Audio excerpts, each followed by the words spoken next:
నమస్తే welcome to our channel నేను మిషాల్ని గత ప్రభుత్వ హయాంలో మద్యం కుంభకోణం ఏ రకంగా జరిగిందో మనం చూస్తూనే ఉన్నాం ఈ నేపథ్యంలోనే మద్యం కుంభకోణం కేసులో రోజుకు ఒక మలుపు తిరుగుతుంది చూస్తూనే ఉన్నాం మరి ముఖ్యంగా చెప్పంటే మిథున్ రెడ్డి ముందస్తు బెయిల్ నో బెయిల్ అని చెప్పేసింది సుప్రీంకోర్టు 4 రోజుల పాటు విచారణ జరిపించాలని చెప్పి అప్పటి వరకు అరెస్ట్ కూడా చేయొద్దని చెప్పి సుప్రీంకోర్టు ఆదేశాలు జారీ చేసింది దీని మీద పూర్తిగా విశ్లేషించడానికి మనతో పాటు స్టూడియోలో ఉన్నారు ప్రముఖ రాజకీయ విశ్లేషకులు అడుసుమల్లి శ్రీనివాస్ గారు ఉన్నారు వారిని అడిగి కొన్ని విషయాలు మనం తెలుసుకుందాం నమస్తే సార్ నమస్కారం సార్ మద్యం కుంభకోణం కేసులో రోజుకు ఒక మలుపు తిరుగుతూ మనం చూస్తూనే ఉన్నాం ఈ నేపథ్యంలోనే ఆల్రెడీ ముగ్గురు పరారీలో ఉన్నది కూడా మనకి వార్తలు అయితే వస్తున్నాయి మరి ముఖ్యంగా చెప్పాలంటే మిథున్ రెడ్డి సుప్రీంకోర్టుకి వెళ్ళి ముందస్తు బెయిల్ ఇస్తే నో బెయిల్ అని చెప్పింది తర్వాత ఆయనకి 4 రోజుల పాటు విచారణ జరిపించాలని కూడా సుప్రీంకోర్టు ఆదేశాలు జారీ చేసింది సార్ దీని మీద ఎలా చూడాలి సార్ మీకు మలుపులే లేవండి అంత స్ట్రైట్ రోడ్ ఒకటే నేరుగా అంతపురంగా వెళ్ళిపోతుంది రోడ్డు మధ్య మధ్యలో డాబాలు అవి ఉంటాయి కదా టీ తాగడానికి అలాంటి వాళ్ళు అమ్మటి వీళ్ళందరూ అక్కడికి వెళ్ళింది ఇంకెంత దూరం ఉంటుందండి అని అడుగుతాం కదా మనం చోట ఇప్పుడు ఎక్కడో చోట పాన్ షాపు లేకపోతే ఏదో ఉంటాయి నేరుగా ఈ స్కాము సూత్రధారి అంతా కూడా ఆయనే పెద్ద ఆయన జగన్మోహన్ రెడ్డి గారే ఈ మధ్య మధ్యలో ఈ ఆ ప్రయాణంలో ఆడ ఆగుతారు వాళ్ళు కూడా సాయం చేశారు అందులో ఇన్వాల్వ్ అయి ఉన్నారు కాబట్టి వాళ్ళని కూడా మాట్లాడి అక్కడ ఉన్నాడా అని అడుగుతాం కదా అడ్రస్ అలాగనమాట ఈ దర్యాప్తు జరుగుతుంది వాళ్ళు ఏంటంటే వాళ్ళు బరి తెగించి చేశారు ఈ వ్యవహారం ఎందుకంటే మమ్మల్ని ఎవరు ఏమీ చేయలేరు అనేటువంటి ధీమా ధైర్యం రావడానికి కారణం ఏంటంటే వాళ్ళు గతంలో చేసిన దోపిడీ మీద ఇప్పటి వరకు కూడా ఎవరికి శిక్షలు సరిగ్గా పడలేదు ఒక సంవత్సరంన్నర జైల్లో ఉంటే పెద్ద ఏముందండి ఆడతా పాడతా అందరూ షెటిల్ గట్ట ఆడేసుకుని గడిపేశారు అప్పుడు కాంగ్రెస్ గవర్నమెంట్ ఉండేది ఉమ్మడి రాష్ట్రంలో కేంద్రంలోనూ రాష్ట్రంలోనూ కూడా కాంగ్రెస్ గవర్నమెంట్ అప్పట్లో ప్రభుత్వంలో ఉన్న వాళ్ళందరూ రాజశేఖర రెడ్డి గారి ప్రియ శిష్యులు అభిమానులను జగన్మోహన్ రెడ్డి జైల్లో ఉన్నామంటే ఇంట్లో ఉన్న ఒకటే ఒక రకంగా ఇంట్లో కంటే జైల్లోనే 10 ఆయనకి హాయిగా ఉండేది బ్రహ్మాండంగా ఉండి కూడా ఎవరు కావాలనుకుంటే వాళ్ళందరికీ జైల్లోకి హ్యాపీగా వెళ్ళి కలుసుకుని రాజకీయ మీటింగ్లు ఆఫీస్ కింద పెట్టేసుకుంటే నాగార్జున కూడా వెళ్ళిపోడు కదా నాగార్జున ఇలాంటి వాళ్ళందరూ వెళ్ళిపోయేవారు వ్యాపార లెక్కలు కట్ట చూసుకుని వచ్చేసేవారు నిమ్మగడ్డ ప్రసాద్ నాగార్జున గారు ఇలాంటి వాళ్ళందరూ ఎవరు వెళ్ళాలనుకుంటే వాళ్ళు యథేచ్ఛగా వాళ్ళకి ఒక సెపరేట్ రూట్ ఉండేది ఆగక్క లేకుండా అడగక్క లేకుండా వెళ్ళిపోయి వచ్చేసేవారు అదే ధీమా వాళ్ళకి ఏకంగా అటువంటి వాడిని ముఖ్యమంత్రిని చేస్తారు ప్రజలు ఇంకా ఎలా దొబ్బాలి పాత పద్ధతి అంతా అవుట్డేటెడ్ అయిపోయింది మనంతా కొత్తగా ట్రై చేయాలి అనుకున్నాడు ఈ మద్యం స్కామ్ మొదలుపెట్టారు ఇది నిజంగానే కొత్తగా ఇన్నోవేటివ్గా ఎవరో అంత నెవర్ బిఫోర్ ఎవర్ ఆఫ్టర్ లాగా చేశాడు అది పూర్తి స్థాయిలో విజయవంతంగా ఎంత కొల్లగొట్టేయాలో అంత కొల్లగొట్టేసి ఎక్కువైపోయిన తర్వాత వలగబోసేస్తారు కదా పిల్లలు అలాగే వలగబోసేసి కూడా ఆ వలగబోసేసిన దాంట్లోంచి ఎత్తుకున్న వాళ్ళు 300 మంది ఉన్నారు మళ్ళీ ఈ విషయంలో ఈ ప్రభుత్వం పూర్తి స్థాయిలో వాళ్ళు చేసిన విధానం ఎలాంటిదంటే ఇదిగో మీరు దొంగతనం చేశారు రండి అని చెప్పి తీసుకెళ్తాక లేకుండా ఉన్నది చాలా ఇంటెలిజెంట్ థెఫ్ట్ ఇది అసలు తలప్రాణం తోక్కొచ్చి ఉంటుంది దాన్ని అసలు మూలాలు కనుక్కొని స్కామ్ జరిగిందని తెలుసు స్కామ్ వాల్యూమ్ చూస్తే వీళ్ళకి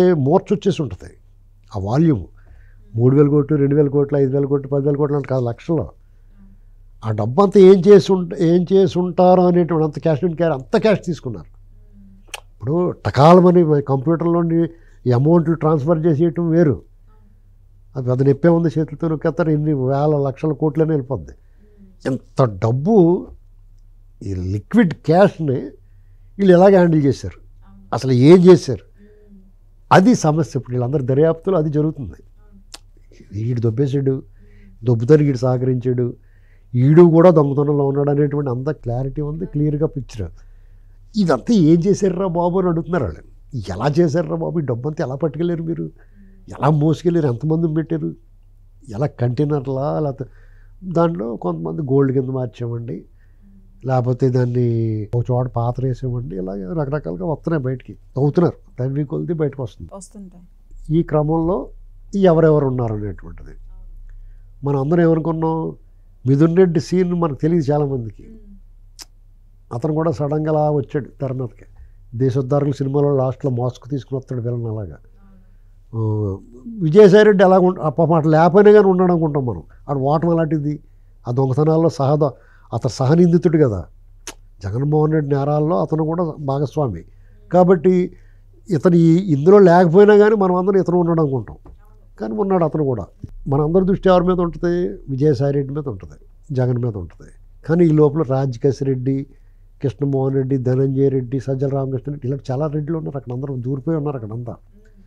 వాళ్ళందరినీ ఒక్కొక్కళ్ళ పాత్ర, వాళ్ళు ఎంత ఎన్ని సీన్లలో నటించారు, ఎంత లాగారు అనేటువంటిది ఒక పిక్చర్ వచ్చింది. జగన్మోహన్ రెడ్డి కూడా డౌట్ ఉంది, ఏంటి వీళ్ళు మొత్తం నాకే ఇచ్చారా, వీళ్ళు కూడా ఏమైనా పక్కన పెట్టుకున్నారా అనే డౌట్ ఉంది. ఇప్పుడు వీళ్ళు ఈ దర్యాప్తు జరిగిన తర్వాత అతను కూడా తెలుస్తుంది అన్నమాట. మొత్తానికి అతను బుక్ అవుతాడు. బుక్ అయిపోయిన తర్వాత వీళ్ళందరూ కలిసి జైల్లో పోతారు కదా, అప్పుడు తగులుకుంటాడు వాళ్ళకి. రా నువ్వు నాకేమో 10,000 అని చెప్పు, 10,000 కోట్లు అని చెప్పు, నువ్వు మిగతా 4,000 కోట్లు నువ్వు ఎందుకు పక్కన పెట్టుకున్నావు? అక్కడ ఘర్షణ పడతారు వీళ్ళు. ఒకే సెల్ వేస్తే రోజు కొట్టేసుకుంటారు వీళ్ళు. పక్క సెల్లో దూరంగా వేయాలి. డాన్ సినిమాలో చూడండి, అమితాబ్ బచ్చన్ డాన్ సినిమా చూసారా? అందులో డాన్ వాళ్ళతో పాటు వేస్తారు, సెల్ వేస్తే అని కూడా వేస్తారు అందరు కలిపి. అలాగే సేమ్ ఇదే జరుగుద్ది. ఎవడికాడు ఉమ్మడిగా దొబ్బారు, జగన్ కోసం దొబ్బారు, జగన్కి చేర్చారు, దాంతోపాటు వాళ్ళు కూడా కొంత చేసుకున్నారు. ఇది దర్యాప్తు చేయటం, దోషుల్ని నిర్ధారించడం, వాళ్ళని అరెస్ట్ చేయడం, కేసు నమోదు చేసి అరెస్ట్ చేయడం, ఇవన్నీ ఒక ఎత్తు అయితే, వాళ్ళు దొంగిలించిన స్కామ్లో కొట్టేసిన ప్రతి ఒక్క రూపాయిని వీళ్ళు తీసుకొచ్చి ఇక్కడ ప్రజలకు జమ అప్పుడే పూర్తయినట్టండి. అవును, ఆ దర్యాప్తు కానీ ఆ కేసు కానీ అప్పుడే క్లోజ్ చేయాలి. లేదా అనాథరైజ్డ్ కానీ సరే కొట్లాగేసుకోవాలి. ప్రజలందరూ హర్షిస్తారు ప్రజల కోసం. ఇప్పుడు ఎందుకంటే ఆంధ్రప్రదేశ్ అనేటువంటిది ఇతని దెబ్బకి 10-20 ఏళ్ళు వెనకెళ్ళిపోయింది. అనేక మంది నష్టపోయారు, నాశనం అయిపోయారు. వాళ్ళకి ఉపశమనం ఏంటంటే వీళ్ళకి పనిష్మెంట్ పడింది, వాళ్ళు దొంగిలించిన డబ్బు ప్రజలకు మళ్ళీ జమ పడింది అని తెలిసిన తర్వాత అందరూ కూడా రిలాక్స్ అవుతారు. ఈ ప్రభుత్వానికి కూడా మంచి పేరు వస్తుంది. ఆ పని చేయాలని మనం కోరుకోవాలంతే. ఎందుకంటే ఈ విషయంలో అంతిమ లబ్ధిదారుడు జగన్మోహన్ రెడ్డి. వీళ్ళందరూ పిల్లకాలంలో, ఈ పిల్లకాలంలన్నీ వెళ్ళి ప్రధాన కాలంలోకి వెళ్తుంది అనేటువంటిది స్పష్టం.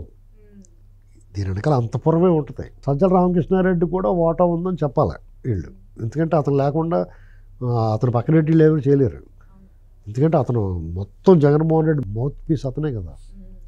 జగన్మోహన్ రెడ్డి ఏమనుకుంటున్నాడో బయటకు వచ్చి ఇతను మాట్లాడుతూ ఉండేవాడు. కాబట్టి అతను కూడా ఇన్వాల్వ్ చేసి రా కూర్చో, నీకు కూడా ఎంత కొంత తీసుకుని ఉంటాడు కదా. వీళ్ళకి మాత్రం వీళ్ళ పనిష్మెంట్ ఇచ్చి జైల్లో కూడా మన ఆంధ్రప్రదేశ్లో పెట్టకూడదండి. వీళ్ళని తిహార్లోనూ అక్కడ పెట్టేయాలి. ఎందుకంటే వీళ్ళకి ఆంధ్రప్రదేశ్ గాలి నీరు తాగే హక్కు కానీ, గాలి పీల్చుకునే ఇది కానీ, ఈ మట్టి మీద నడిచే హక్కు కానీ లేదండి వీళ్ళకి. వీళ్ళు చేసిన ద్రోహం,